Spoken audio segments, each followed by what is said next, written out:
Good afternoon, and thank you for joining us this afternoon. My name is Charlie Moore with the McLean County Chamber of Commerce, and really appreciate you taking time to join us today for an update from Connect Transit. We're here today with Ryan Whitehouse and Mark Peterson from Connect Transit, and to talk about their new electric buses downtown, their GM search, all kinds of updated information about what's happening with Connect Transit and important information for you to know. Before we dive into today's topic, I would like to recognize our February Town Hall sponsor, State Farm. By sponsoring our educational programs, the Chamber is able to provide our member eds and town halls to our membership completely free of charge. All member ed and town hall presentations can be found on our social media platforms, but also on our member ed resource library at mcleancochamber.org. The password for the resource library is on the Chamber's closed Facebook group, Chamber Chat, or emailed directly at chamber@mcleancochamber.org, and we'll send that right over to you. But for now, let's get to today's topic. I'd like to welcome Ryan Whitehouse. Ryan, thanks for joining us and talk to us all about what's happening with Connect. Well, yeah, thanks, Charlie, and thanks to your membership to the business community. We Connect Transit, again, Ryan Whitehouse, chairman, and I have Mark Peterson, our interim GM. Most of you probably know him as the former city manager of the town of Normal, but he's been with us for a while. And yes, he is in his car. He is on the West Coast, so out in Arizona. So I know he has some service issues. So that's why he's through his car right now. He's not driving and on a Zoom at the same time. So we don't have to worry about that. We practice safety at Connect Transit. So Charlie, thanks again for having me. So what I want to do is I want to share my screen here and see if I can do this here. Did that share? I think this PowerPoint's on there, correct? You are set to go, except for you're muted. Okay. Now you're good. Great. Chairman of the transit system, not an IT guy. So this thing is still giving me fits here. Hopefully we can figure this out here.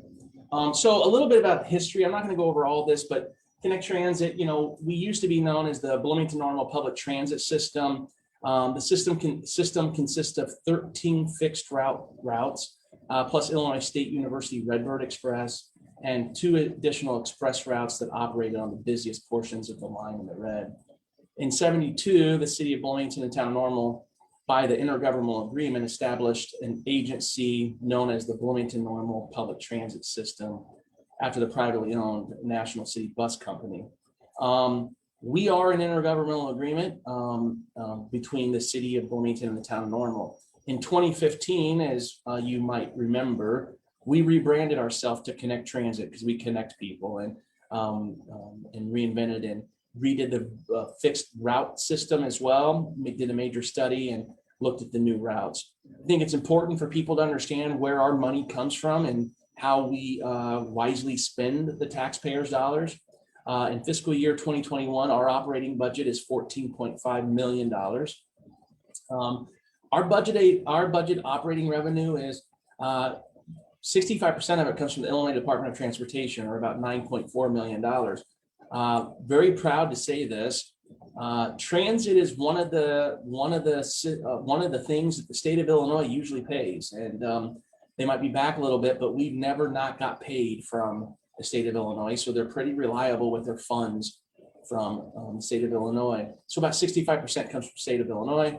Another 14% or $2.1 million comes from the federal government or Federal Transit Administration.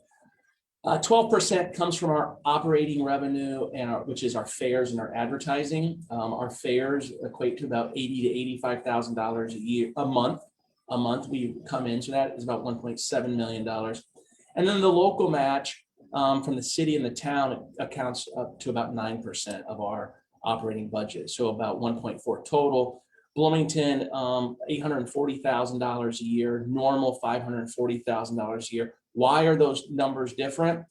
Bloomington has a larger use of the system, larger routes, more buses, more bus stops. So we balance it that way. Bloomington uses the system more, so they pay a little bit more. Something to know here that I'm really proud as chairman, and Charlie, I think your membership will be really proud of this. We are not a taxing authority. We do not collect money from the tax line. That's why the money from the local match comes in. It is my intent as chairman to not become a taxing authority. And so that's kind of where our operating budget comes from. So let's get to the really exciting things that I'm, as chairman, have the pleasure to announce, but it's really not my work. It's the work of our staff and our board of trustees and the members of the public that got it.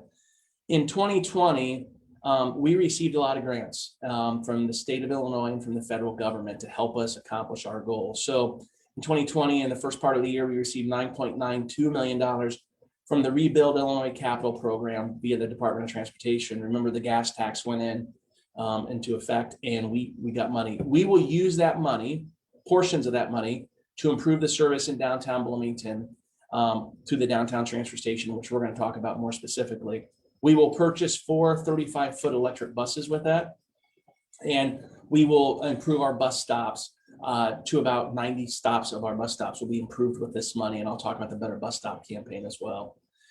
We received later in the year an $8 million grant from the Bus and Bus Facilities Grants via the Federal Transit Administration, which means from Washington, D.C. That money is designated to use on the transfer station in Bloomington, Illinois.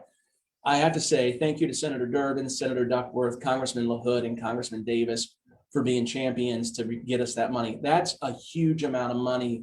That is money that's coming from Washington back to the taxpayers of Bloomington Normal to help us complete our downtown transfer station. Also, there's some myths out there. One of the questions we get is, why can't we just take that $8 million and reapportion that to something else in the community that's needed? Well, if you're not aware of this, when you receive a grant from a federal government agency, that is earmarked to a project. And so we can either use that $8 million on a downtown transfer station, or it goes back to the federal government. Other grants we received $600,000 for a solar infrastructure project, and that's underway on our current facility on Wiley Drive. That solar array will be installed ahead of our bus delivery. The solar will offset facility energy cost, which means the energy we collect from those solar arrays will power our center on Wiley Drive. And we will actually sell energy back to the grid, which will help us with our finances, right? So in total, in 2020, Connect Transit had a heck of a year. We received almost a little bit over than that, almost $19 million in grants and awards to Connect Transit to make sure that our system moves forward. And I guess I'll just put a plug in here.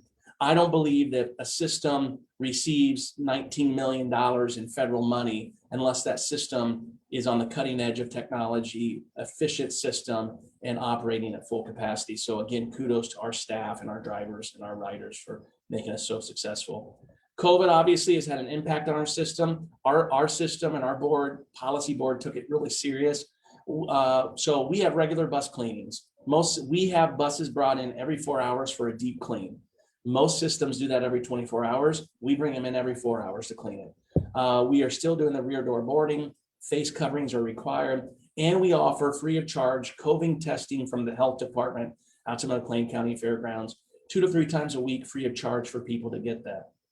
We have suspended fare collection since March 18th of last year because of the safety, not only the safety of our riders, but the drivers, no interaction with exchange of money or just any risk.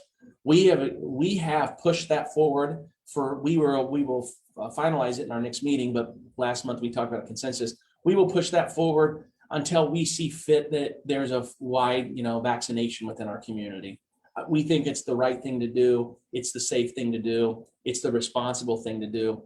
While other of our sister systems are collecting fares, we are continuing not to do that. In our fiscal 19 ridership, you can see a lot of people don't believe. I was shocked when I first got on the board 9 years ago. We gave 2.5 million rides in Connect Transit in a community the size of Bloomington Normal. And you can see in fiscal year 20, because of COVID, our ridership has went down to 1.7 million. Now, 1.7 is still a big number, which just shows how important transit is to moving the economy forward, getting people to work, and people a quality of life situation.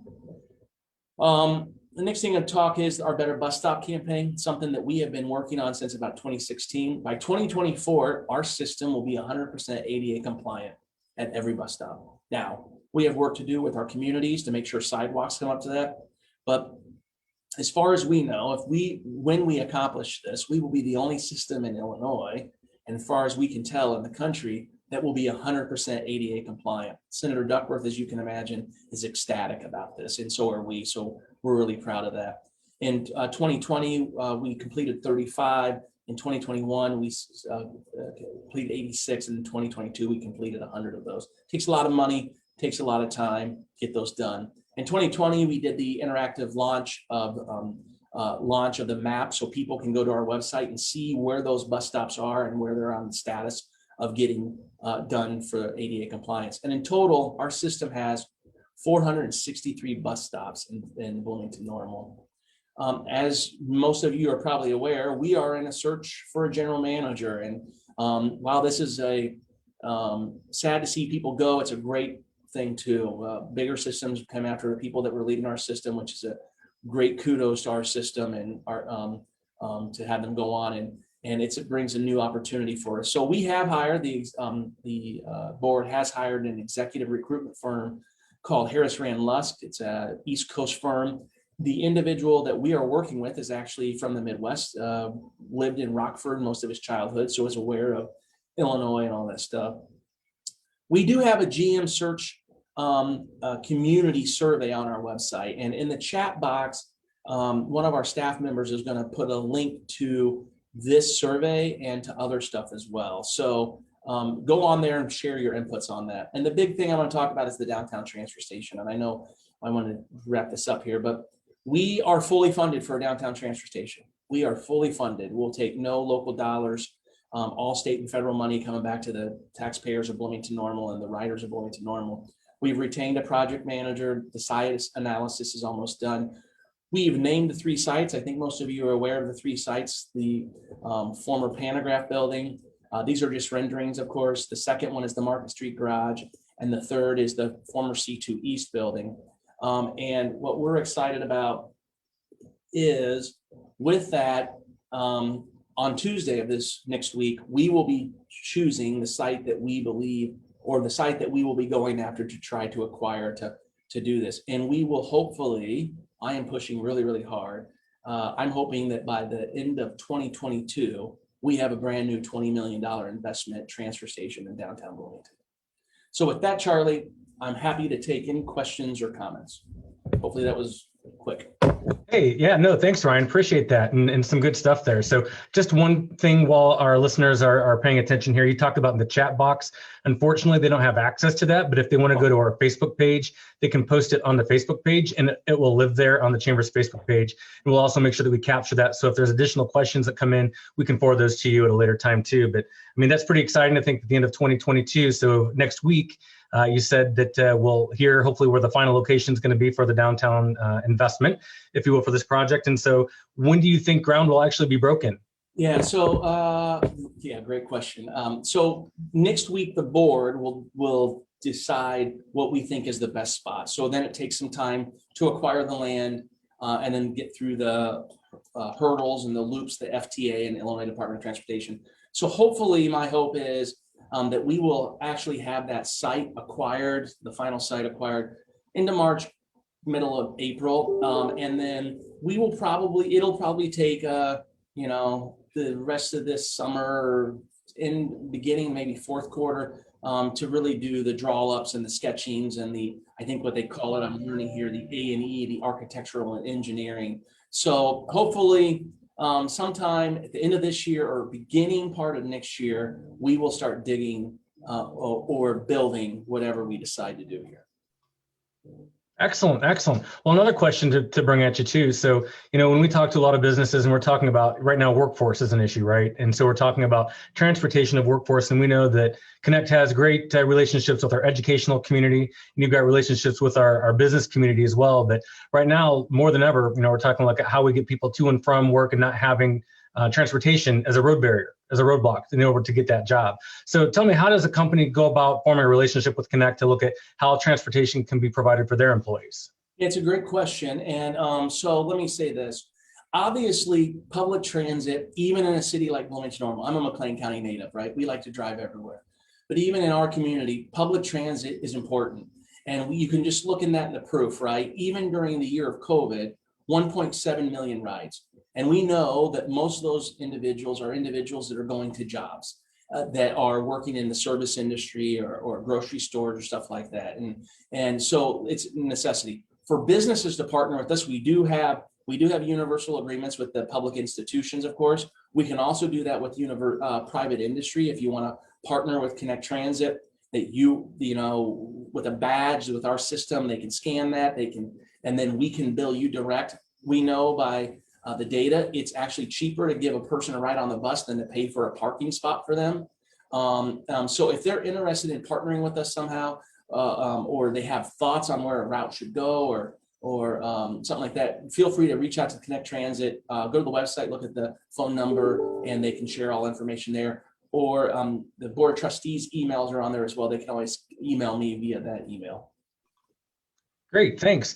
So another question that we hear often is that, you know, for businesses who are located just outside of city jurisdiction, but they're looking for transport, is there transportation options for Connect, or is that outside of your ability to provide those kinds of services? Yeah, so it's outside of our ability to do that. And I'll tell you why. Connect Transit, to be able, so there's a question of, this is a question of ridership versus coverage, right? Do we cover everything, or do we go where the density in the ridership is?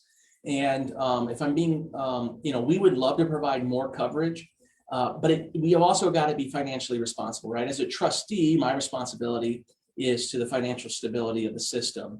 And so we've got to choose where a bus goes to pick up one person and whether that's affordable. Now, that comes to a larger picture that I'll raise to the Chamber of Commerce.